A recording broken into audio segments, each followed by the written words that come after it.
इस वीडियो में हम देखेंगे कि कैसे हम ऑब्जेक्टिव टाइप क्वेश्चंस या एमसीक्यू मल्टीपल चॉइस क्वेश्चंस जो होते हैं उनको हम कैसे बिना रटे और इमेजिनेशन पावर का यूज करके कैसे आसानी से याद कर सकते हैं। और मजेदार बात यह कि अगर इस मेथड से आपने ऑब्जेक्टिव टाइप क्वेश्चंस को याद किया तो एग्जाम में जब आप जाएंगे तो आपको लगभग सही आंसर याद आने के चांसेस 6 गुना ज्यादा होंगे और गलत आंसर पे आप टिक नहीं लगाएंगे बल्कि सही आंसर पे टिक लगाएंगे। हमारा पहला प्रश्न है, अकबर का मकबरा कहाँ पर स्थित है? आगरा, सिकंदरा, फतेहपुर सीकरी या दिल्ली? अब इसको याद करने के लिए जो हमारा तरीका होगा वो ये होगा कि सबसे पहले जो हमारा सवाल है उस सवाल में हम एक पिक्चर ढूंढेंगे और फिर आंसर में से एक पिक्चर ढूंढेंगे, फिर बाद में दोनों इमेजेस को एक दूसरे से जोड़ देंगे। तो जैसा कि हम देख पा रहे हैं इस सवाल का जवाब होगा, सही जवाब होगा सिकंदरा। तो अब हम प्रश्न और उत्तर दोनों में से एक एक मीनिंगफुल वर्ड या पिक्चरफुल वर्ड ढूंढने की कोशिश करते हैं। तो सवाल हमारा है, अकबर का मकबरा कहाँ पर स्थित है?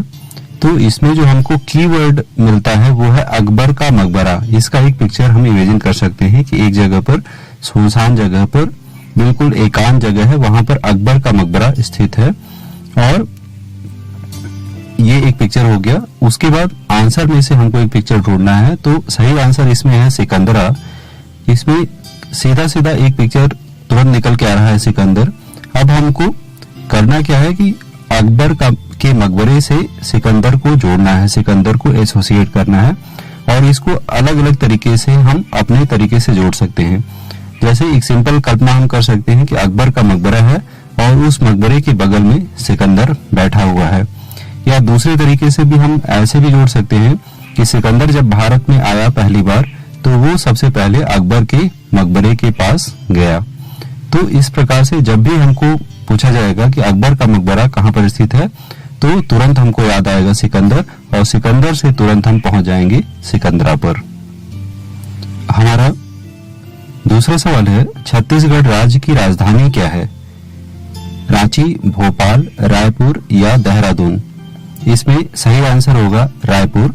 इसको याद करने के लिए हम देखेंगे कि प्रश्न में हमारा कीवर्ड मिल रहा है छत्तीसगढ़ या मीनिंगफुल, एक क्लियर जो पिक्चर वाला वर्ड निकल आ रहा है वो है 36 इसमें मिल रहा है और आंसर में हमको रायपुर में मिल रहा है राय देना, सलाह देना, इस तरह का वर्ड एक निकल के आ रहा है।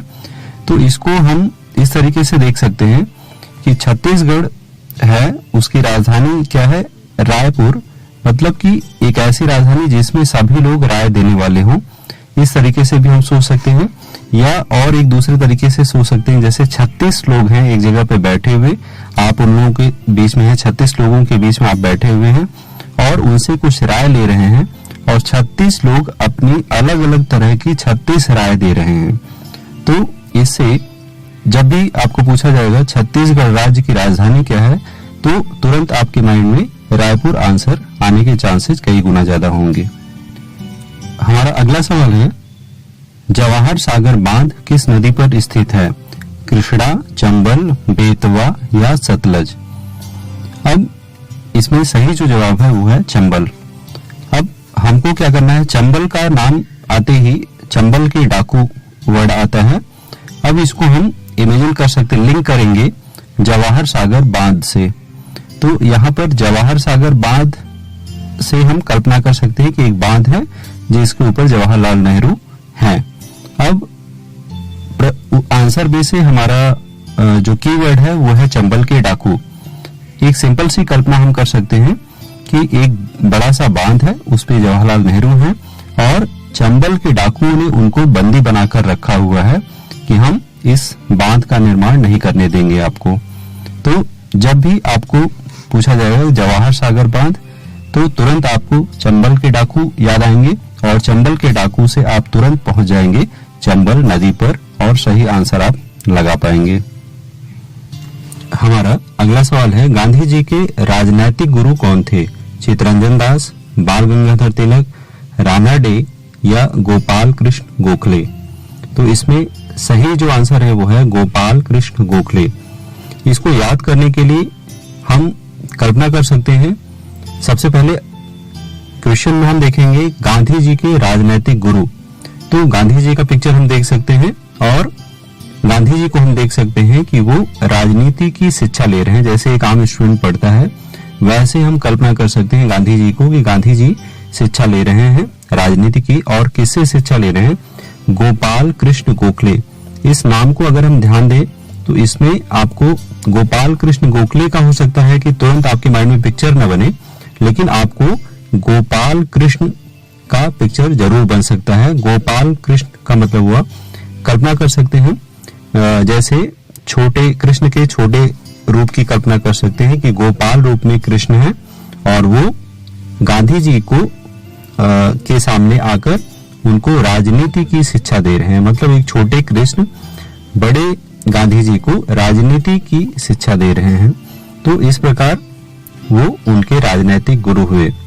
तो जब भी आपको सवाल पूछा जाएगा कि गांधी जी के राजनीतिक गुरु कौन थे, तो आपको कृष्ण या गोपाल में से कोई न कोई याद आएगा और आप सही आंसर गोपाल कृष्ण गोखले पर सही टिक लगा पाएंगे। हमारा अगला सवाल है केंद्रीय भारतीय भाषा संस्थान कहां पर स्थित है? बेंगलुरु, मैसूर, मुंबई या दिल्ली? अब इसका सही आंसर है मैसूर। इसको याद करने के लिए हम सबसे पहले क्या करेंगे कि सवाल में से एक कीवर्ड लेंगे और आंसर में से एक कीवर्ड लेंगे। तो इसमें हमको कीवर्ड जो मिल रहा है वो हम देख सकते हैं ध्यान से, केंद्रीय भारतीय भाषा संस्थान। मतलब हम एक बिल्डिंग की कल्पना कर सकते हैं, एक संस्थान की कल्पना कर सकते हैं जिसमें अलग अलग तरह की भारतीय भाषाएं बोलने वाले लोग हैं। और आंसर जो हमारा है वो है मैसूर। मैसूर को हम चाहे मैसूर मतलब मैं अपने को एक ब्लाइंड पर्सन की तरह देख सकते हैं, या एक दूसरा इसमें कीवर्ड इमेज मिल सकता है वो है मसूर। मसूर की दाल होती है, तो इस रूप में आप इसको देख सकते हैं। तो इसमें आप दोनों तरीके से कल्पना कर सकते हैं। जैसे आप कल्पना कर सकते हैं कि एक केंद्रीय भारतीय भाषा संस्थान की इमारत है, बिल्डिंग है, आप उसके अंदर जाते हैं मसूर की दाल लेकर और सभी अलग अलग भाषा बोलने वाले लोगों को आप मसूर की दाल खिला रहे हैं। इस प्रकार जब भी आपको पूछा जाएगा कि केंद्रीय भारतीय भाषा संस्थान कहां पर स्थित है, तो तुरंत आपको याद आएगा कि वो उस बिल्डिंग में जाकर आप क्या कर रहे थे? मसूर की दाल खिला रहे थे। तो मसूर से आपको याद आएगा मैसूर। हमारा अगला सवाल है संस्कृत वर्णमाला में कितने अक्षर होते हैं? 36, 48, 54 या 62? तो इसका सही आंसर है 54। 54 को आप ध्यान से देखें तो इसमें 5 और 4 है। तो 5 को हमने देखा है शेप मेथड से हम बना सकते हैं, एक 5 हुक की तरह दिख रहा है, और 4 आपका शेप मेथड में होगा चेयर। तो हम कल्पना कर सकते हैं कि हमारे सामने संस्कृत वर्णमाला के अक्षर हैं, गिरे हुए हैं नीचे, और उनको एक हुक की हेल्प से हम उठा रहे हैं और एक चेयर पर रख रहे हैं संस्कृत वर्णमाला के अक्षरों को। तो इस प्रकार से जब भी आपको पूछा जाएगा संस्कृत वर्णमाला में कितने अक्षर होते हैं, तो आपको हुक याद आएगा और चेयर याद आएगा। तो इसे आप तुरंत बता पाएंगे कि इसमें इस वर्णमाला में 54 अक्षर होते हैं। हमारा नेक्स्ट क्वेश्चन है भारत का सबसे बड़ा मंदिर कौन सा है? रंगनाथ स्वामी मंदिर, मीनाक्षी मंदिर, अंकोरवाट मंदिर या तिरुपति बालाजी मंदिर? इसका सही आंसर होगा रंगनाथ स्वामी मंदिर। अब ये लॉन्ग टर्म तक हमको याद रहे, इसके लिए हमको इमेजिनेशन और लॉ ऑफ एसोसिएशन का यूज करना है। तो हम एक ऐसे मंदिर की कल्पना कर सकते हैं, भारत का सबसे बड़ा मंदिर, भारत में स्थित सबसे बड़ा मंदिर।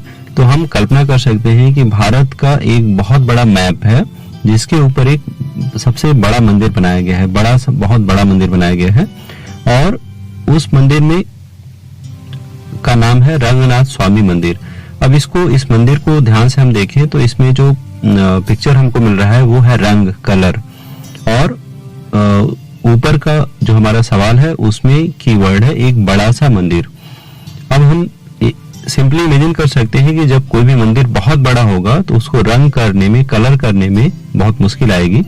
तो इमेजिन कीजिए कि भारत का जो सबसे बड़ा मंदिर है उसकी सबसे बड़ी समस्या है कि उसको रंग करने में, कलर करने में प्रॉब्लम आ रही है।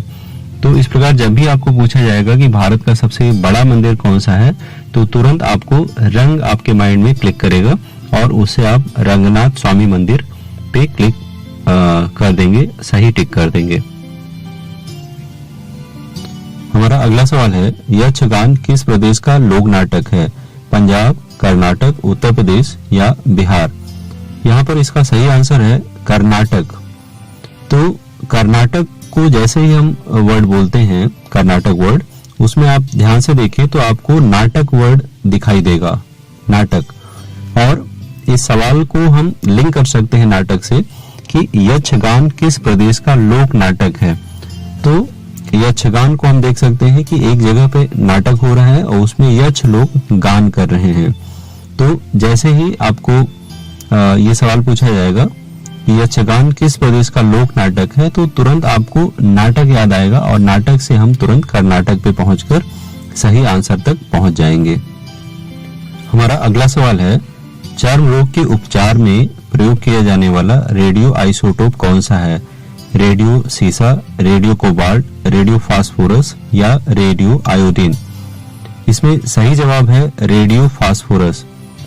अब हम कल्पना कर सकते हैं कि एक रेडियो है, उसमें से एक फॉक्स निकलती है। फास्फोरस को यहाँ पे हम इमेज जो बनाएंगे वो बना सकते हैं फॉक्स का, फॉक्स फास्फोरस, फॉक्स फास्फोरस। तो कल्पना कर सकते हैं कि एक रेडियो है, उसमें से एक फॉक्स निकलती है और वो चर्म रोग का उपचार कर रही है। जिन भी लोगों को चर्म रोग की समस्या है उसका उपचार रेडियो से निकली हुई एक फॉक्स कर रही है। तो इस तरह की इमेज जब भी हमको याद रहेगी, जब भी हमको पूछा जाएगा कि चर्म रोग के उपचार में किसका प्रयोग किया जाता है, तो हमको तुरंत रेडियो से निकलती हुई फॉक्स दिखाई देगी और जिससे हम तुरंत रेडियो फास्फोरस पे पहुंच जाएंगे, सही आंसर तक पहुंच जाएंगे।